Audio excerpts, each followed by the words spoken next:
এগুলো কি? খবরদার মিথ্যে বলবে না। ঘরে খাবার রেখে বাইরে খাবার খাওয়ার অভ্যাস হয়েছে নিশ্চয়ই ইদানিং। যখন দুপুরে খাবার খেয়ে ফিরছিলাম ঠিক তখনই লিপস্টিক বাবার সঙ্গে দেখা হয়ে গেল।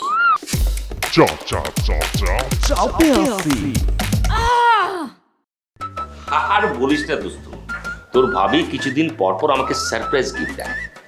গত বছর কথাই বলি, চট্টগ্রামে গিয়েছিলাম 3 দিনের ট্যুরে। বাসায় ফিরে এসে দেখি খাটের উপরে একটা জামা পরে আছে। আচ্ছা তুই বল, এভাবে কেউ কাউকে কখনো গিফট দেয়? জামাটা পরে দেখলাম সাইজ একটা ছোট হচ্ছে। আমি বললাম, আরে বাবা জামাটা পাল্টে আনলি তো হতো, ও আনবে না। এটা ঠিক না, বড় সাইজ আনতে পারতো। মজার ব্যাপার কি জানিস, জামাটা পরে দেখলাম পকেটে 1 প্যাকেট বেলুন রাখা আছে। আমি তোর ভাবিকে বললাম, এটা কি? তোর ভাবি বলল, পকেট খালি রাখা ঠিক না, সেই জন্য দিয়েছি। আচ্ছা তুই বল বন্ধু, আমার কি বেলুন ব্যবহার করার বয়স আছে এখন?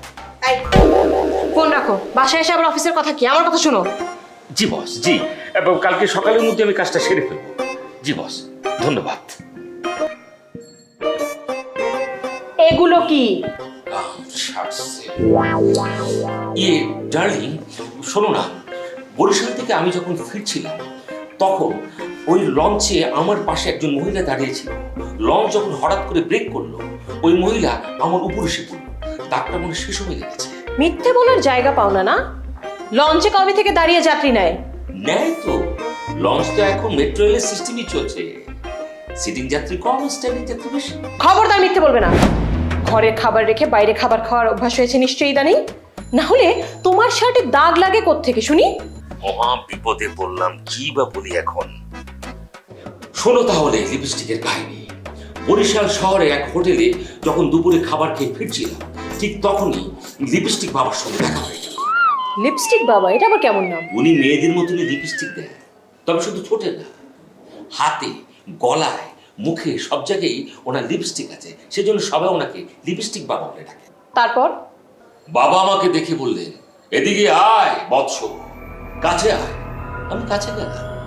কাছে যাওয়ার সঙ্গে সঙ্গে বাবা বললেন, তোর বুকে অনেক কষ্ট তাই না রে? আমি বললাম, হ্যাঁ বাবা। কি? তোমার বুকে আবার কিসের কষ্ট? আগে কাহিনীটা শোনো। বাবা বললেন, আয় কাছে আয়। এই বলে বাবা আমার শার্টে একটা চুমু দিয়ে দিলেন এবং সাথে সাথে এটাও বললেন, এই দাগ কখনো মুছবি না, এই দাগ খুব গরম দাগ। যতদিন এই দাগ থাকবে ততদিন তোর মনে কোনো দুঃখ কষ্ট থাকবে না। ফাজলামো করার জায়গা পাও না?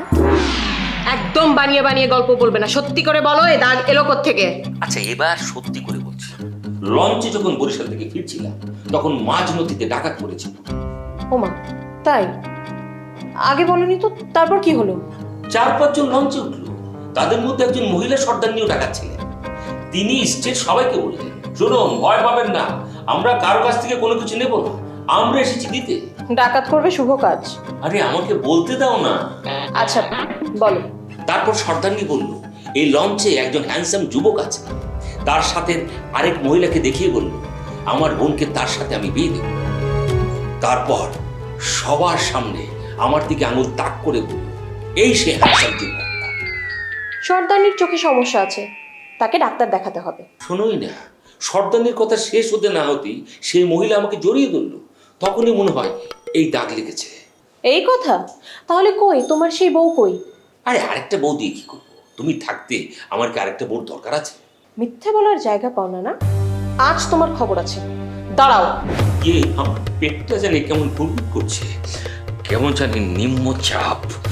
তুমি যেভাবে ওকে একটু স্যালানের ব্যবস্থা করো না, আমি একটু ওয়াশরুম থেকে আসছি। ওমা চাপে আছি।